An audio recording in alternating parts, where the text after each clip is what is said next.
Is Kyle Shanahan, I mean, it's the word I feel like everybody uses in every conversation in 2022. Does he trigger you? The word triggered is now going to be, this is 2022's most overused word. Right. Got everybody going with Deshaun Watson a few weeks ago when he was kind of like, so, I'm sorry that you're all triggered.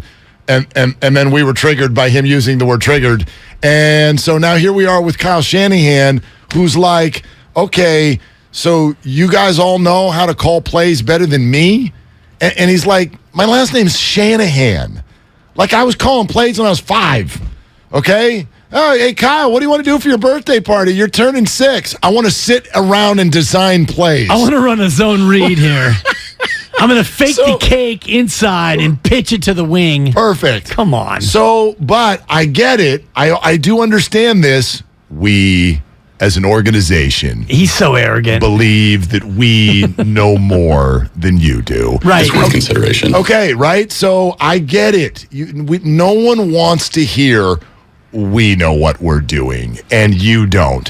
When you're losing, okay? Now, the 49ers aren't quote-unquote losing, but they lost. They were in Chicago. Well, they lost a quarterback. They lost a player. Yeah. And so I understand, as I've already sort of laid out, I understand why Kyle Shanahan was offended by the line of questioning. I don't think he was ready for it. I also understand why a fan is like, oh, Mr. Fancy Pants with his last name is here to tell us all about football like we've never watched before. But can we go with a few facts? Here's one. Kyle does know more football than all of us. No? Yeah, I would say 99% of us. Okay, There's right. probably some people out there.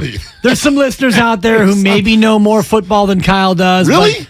But yeah, I'm sure. Who knows more than Kyle? I'm not saying that Kyle, like someone may be equal with him, but the great Terry Malley, who has coached in the Arena League in San Jose State, I know he's a listener. He might know more than Kyle. Maybe. Okay. Darn near 70 years old. He's been in the league. He's been around football longer than Kyle. There are some people like that who might know as much, if not a little bit more than Kyle Shanahan. I don't know. Gotta be better than that, Coach. I'm imagining Kyle Shanahan in a high chair, and they're not feeding him Gerber. They're feeding him knowledge. They're feeding him X's and O's. They're putting Cheerios on his plate, and he's designing like exactly. a lot of 21 personnel on his platter for sure. What if you move this sort of overcooked Cheerio right up the middle? Seriously. Right into the middle, and then it's quick. So a lot of pre-snap Cheerios on his high chair for sure. Okay, then the next question, though, is even if you do know more than me about a subject, do I want to be talked to that way when you're teaching me? And some people will say yes. Some people want an alpha to sort of like, whatever, show them the way. Or we are talking about the highest level of professional sports.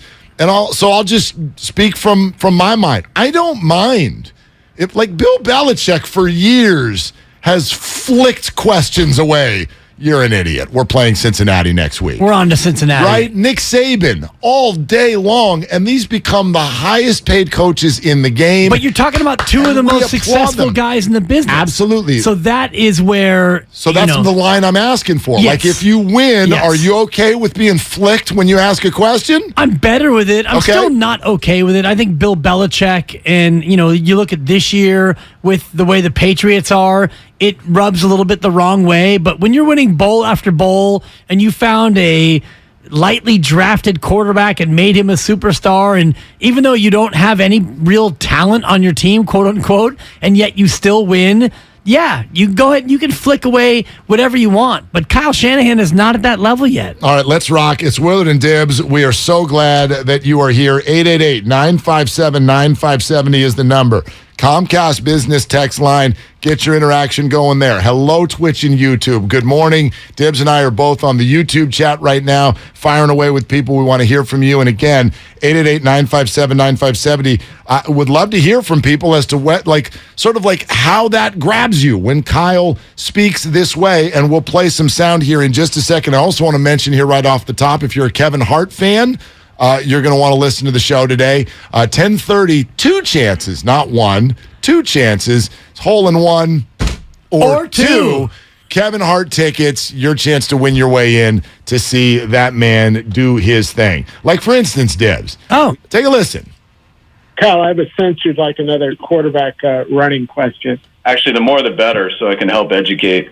Okay, so I've got another quarterback running question, Kyle. Yeah, great. Bring them so that I can teach all of you idiots how this actually works. That to me was tongue-in-cheek. That did not reek of the same level of arrogance as we heard on Monday, or actually on Sunday following the game. That to me was a little bit more tongue-in-cheek. Yeah, but is tongue-in-cheek not, in this case, arrogant? Like, again, and I'm not calling Kyle out for it. I don't mind it. I'm pro Kyle Shanahan. I think this guy's a wonderful coach. I think he has taken the 49ers from the depths of I don't know what and made a very healthy organization. Is he perfect? Has he made every great decision? No. Is this one wonky and in a weird spot now? Oh, hell yes. Yes. Right? But I'm not over here questioning, well, on 3rd and 6, I get it. He has a better idea than we do 99% of the time. So listen to that again. This is post-Sunday, as you point out.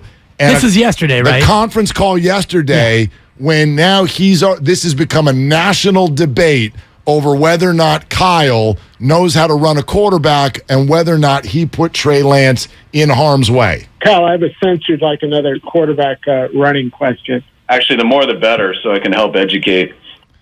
How do you take that again? Tongue-in-cheek? I think that he's trying to be funny there. Okay. That's my own read on it because, on Sunday, post-game, he was much more aggressive in his responses to questions about what happened to Trey Lance. I think yesterday he's more like, bring it on so I can help educate because this is what I do. You all think I'm a guru, so let me educate you on what's going on. So I sort of took the difference in tone from Sunday to yesterday simply being whether or not he was ready for it. I honestly believe, didn't you think that on Sunday night when he got to the podium, I don't think he was ready for what I do not. How can you not be ready? Because that's not the way a coach thinks. Like you know this too.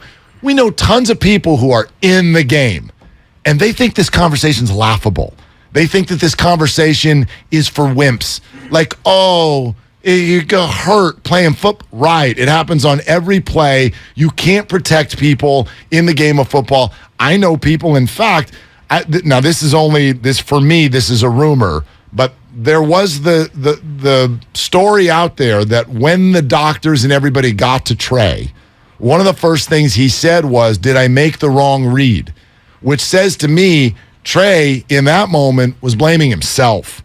And to listen to Baldy break down the play this morning, he didn't, the word blame is too strong. Right. But he's like, the reason he got hit where he did there is he wasn't patient enough with the play. Exactly. Which is a play that Lamar Jackson does run all the time. And Lamar, what he does, he waits. He's very experienced and much faster, and he sits and he waits for the hole to develop, which Trey didn't do. He gets the hit, he breaks the ankle. So that's not to blame Trey, but in that moment, I almost felt like, Trey understands maybe that he took a hit that the play was not designed for him to take. Exactly. In that play, you wait and see where the hole is, and then you react accordingly. But that, again, goes down to me to coaching, because here's an inexperienced player who was not coached up or hasn't learned yet how to run that play, and so he sticks his nose into the hole and he gets hurt as a result. So it's Kyle Shanahan, again, putting a guy in a position where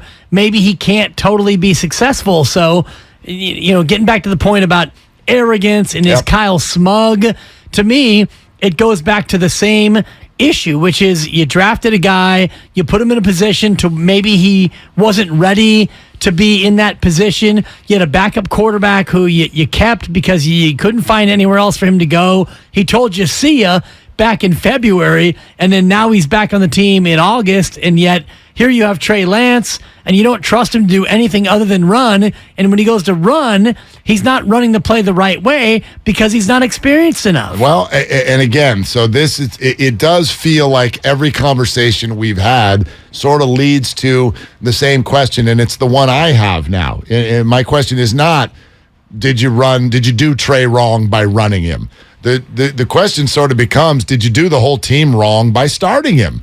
Like, right. If this is how you feel about him, then it's fair to say, like, was he ready? Was he ready? If your team is all whispering already by week one, if your team is in the locker room whispering, man, dude, I think we're a better team with Jimmy. Then like, I think it's a fair question. How do we get here? How do we get here this quickly? And if he's not ready, then why is he out there? Here's more from the conference call, Kyle Shanahan on quarterbacks and running. Actually, a drop back play is more risky than a quarterback sneak. So those are the things that really confuse me. I mean, I'd see guys get killed in the pocket on dropbacks, and I've never had a quarterback get hurt on a sneak before. It doesn't mean it can't happen. It is football, and that's what I mean by that. You can get hurt on any single play. It seems that we only get interested when he's carrying the ball of where he gets injured, and that's the whole thing, that there's a risk-reward with everything, but to now throwing sneaks in there too because of the time in the game is really surprising to me. I mean, that was another thing a lot of people brought up. Trey's already hurt, and now you're having Jimmy stick his head in there twice at the goal line. The second one was kind of a little bit more sneakish.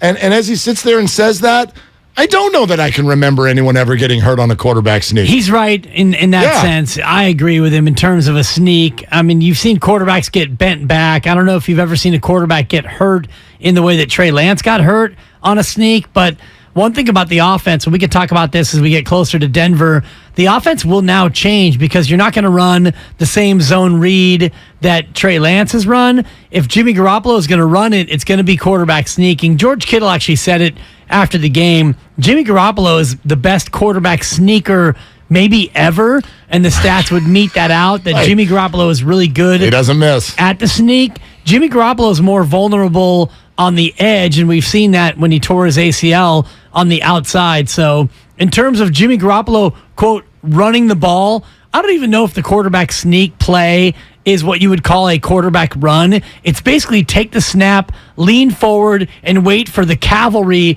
to push you forward. Right. Which, by the way, I thought was illegal. Oh, totally illegal. They never call that. No, they never call it, and it officially became something that it was okay not to call when USC pushed Reggie Bush into the end zone at Notre Dame. Yeah. As soon as that happened, everyone was like, well, just never mind. Yeah. You know? And actually, as a football fan, I'm kind of okay with it. Like, let's just have everybody push, and it's like a game of tug of war reverse. Push, push, push. Whoever wins the push, you get those yards. It's kind of fun for the offensive lineman. At least it looks that way. Right. You get the guard to pull around behind on the QB sneak and just get on Jimmy's backside and just push him as far as you possibly can. Especially if you have Trent Williams on your team. I think that's an advantage. Like, I feel like he can shove anyone in the whole league wherever he wants them to go. Here's one more from Kyle on running, and this one was with regard to the QB option for Garoppolo in the red zone. We got to read the DN a little bit better and get some work at that. Yeah, when the DN does take the quarterback, you hand it off. So that's stuff we got to do. But that's a very normal play in all of football at all levels for everybody. I'm surprised you guys haven't seen some of the quarterbacks run zone read on us when Andy Dalton walks in the end zone from the 10-yard line, or Kirk Cousins does, or a lot of the guys who do run that stuff. And when you're not accounting for the quarterback, it's a pretty normal thing. Okay. Oh, the arrogance. There you go. I'm surprised that you haven't seen them all do it to us. You idiots. And Andy Dalton, he drops a Dalton in there, not a running quarterback. I'm surprised you haven't seen him do it to us. So here's where I get to, though, on this. I'm surprised. It's kind of like... As astute as you journalists are, I'm surprised that you, who know more than I do, it's so, Captain Shanahan. As a parent, you know this. God, it's equivalent. Dude. And by the way, I dropped one of these on Abe last night because he's playing video games, and I had already told him, clean your room before you move on. And he's playing video games, and he's like, well, Dad, now I'm in a tournament with all these people. I'll be letting all these people down. And I dropped one of these on him where I'm just like, well, look, I'm not mad. I'm surprised. I'm just disappointed. Oh no! I'm disappointed that you made this choice. Oh boy! All right, I'm a little surprised that you didn't see. Jeez, that this isn't the right decision for you or for me.